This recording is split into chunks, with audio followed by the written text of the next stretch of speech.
Today I'm going to show you how to stitch boning into a project. On this particular project, I'm working on a custom corset. This is a piece of boning that has been sewn in using the method I've described. You can see it's nice and straight and even. I would not recommend following the instructions either on the boning package or on the sewing pattern, which asks you to use a zipper foot and stitch the boning in on either side using a zipper foot. In my experience, it was very difficult to get a straight line doing it that way. What I do first is I take my boning and I actually remove the plastic. I actually pull it out of my entire piece so that all I have is the cotton, no boning inside. You can always put the boning in later. And what I do is I use a regular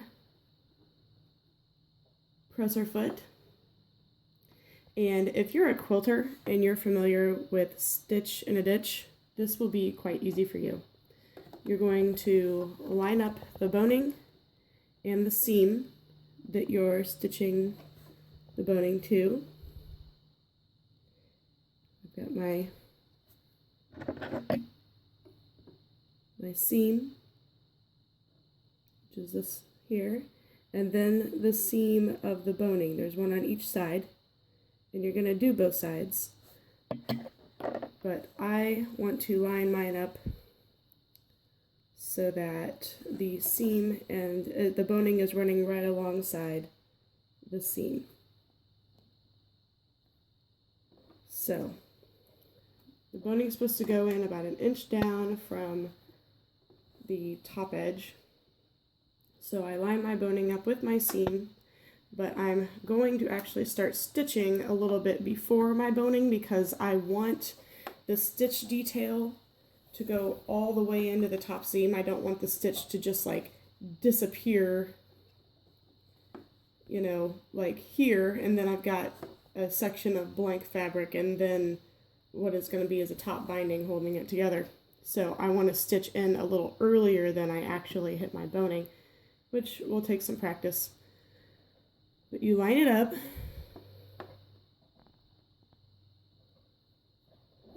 Try to give you guys a nice clear view of what I'm doing here, as clear as I can. This view is a little better. I'll try very hard not to shake the camera, but it probably will shake a little while the machine's going. Hopefully you guys will get the gist of it anyway.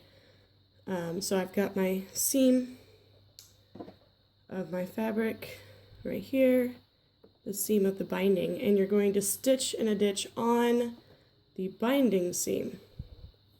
If you don't know how to do that, what you're basically doing is lining up this half of the presser foot, which is the left side.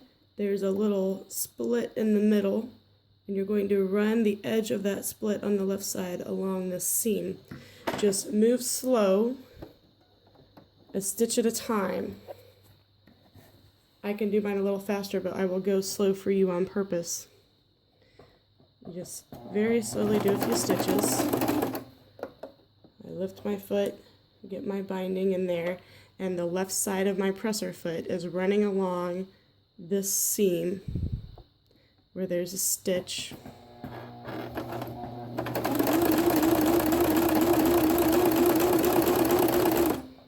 And I just kind of adjust as I go, lay my boning down along the seam, hold it in place, continue.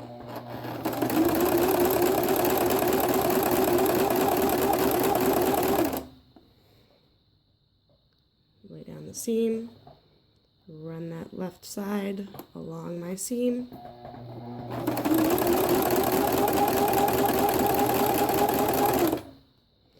Continue to the end. Since it's a short thing, I'm just going to go ahead and show you the whole thing because you have to clip it at the end.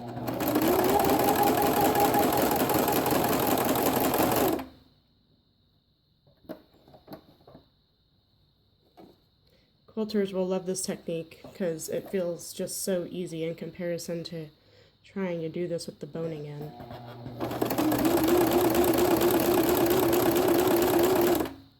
If you find yourself getting a little off track, lower your presser foot, or lower your needle, lift your presser foot. That's why we do it so slow.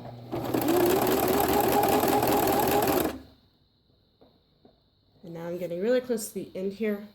You don't want to sew the binding casing all the way down because then your edge seams will be lumpy.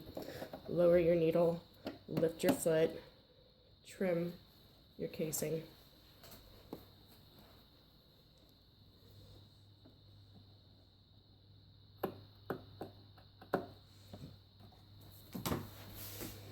Lower your foot, well, after you've adjusted it properly, haha. And you're going to continue sewing all the way to the edge because you want that stitching on the other side to be uniform. Just go nice and slow.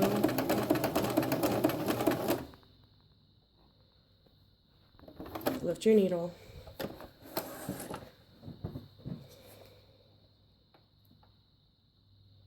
Trim it off. And I go ahead and trim my threads as I go, so I trim the other side too. So that I don't have nothing but trimming to do for like 15 minutes when I go to finish up something. I like to have all my threads trimmed in advance. Alright, so I have done one side of the casing. Flipped it over. And when I turn it over, you will see on the other side a nice uniform stitch all the way along the seam I am sewing it on. So now we flip it over,